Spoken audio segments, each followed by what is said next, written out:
Hər vaxtınız xeyir olsun. Bugün nadir hallarda olur ki, mən anamı video çəkirəm, özü xoşlamır. Qardaşımdan sonra hər il geriliyim anam. Amma mən anamı səndən fəxr edirəm. Ana, mən səni çox sevirəm ana. Sən mənim başımın tacısan ana. Çok sağ olun.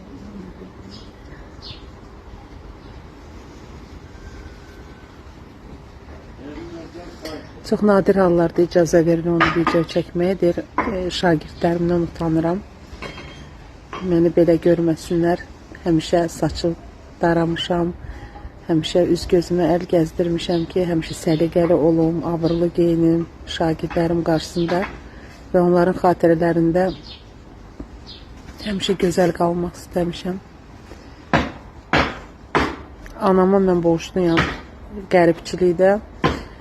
Rusiyada, Sibirdə, uzaq Sibirdə bizə evdə qoymurdu rus dilində danışmağa. Deyirdi ki, canınız çıxsın, öz doğma ana dilinizdə danışın. Arada o cəmiyyətdə o rus dilində hamı danışırdı. Gəlirdi evdə anama rus dilində nəsə deyəndə anam bizi göyə eşitmir. Deyirdi, ananın dili var, Azərbaycan dilidir, bu dildə danışın. Və anamın kitabları, anamın bəzən o başımın üstündə durmaqları, anamın çox vaxt məni tənbih eləmələri nəticəsində bugün mən Aytənəm. Mam, yaxşısan anam.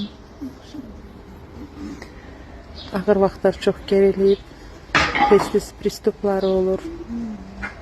Yeriməyə də çətindir. Arıqlama o deyirsə, arıqlamışam biraz o deyirsə. Əsas odur ki, sizin hamınızın canınız yaxşı olsun, heç bir yeriniz ağlamasın bana. Çox sağ ol. Allah salamat edin. Sağ ol ana.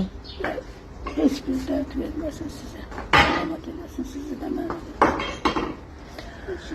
Anaları qoruyun.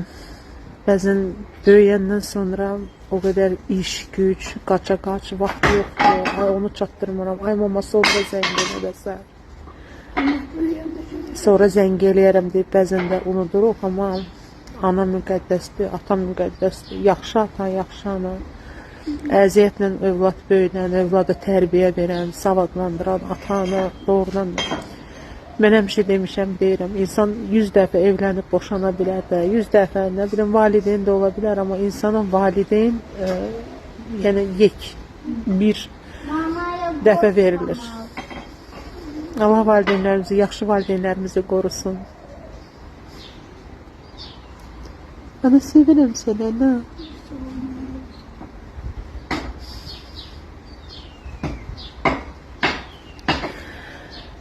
Analarınızı sevin. Bu dünyadan köçənlərin ruhu şad olsun.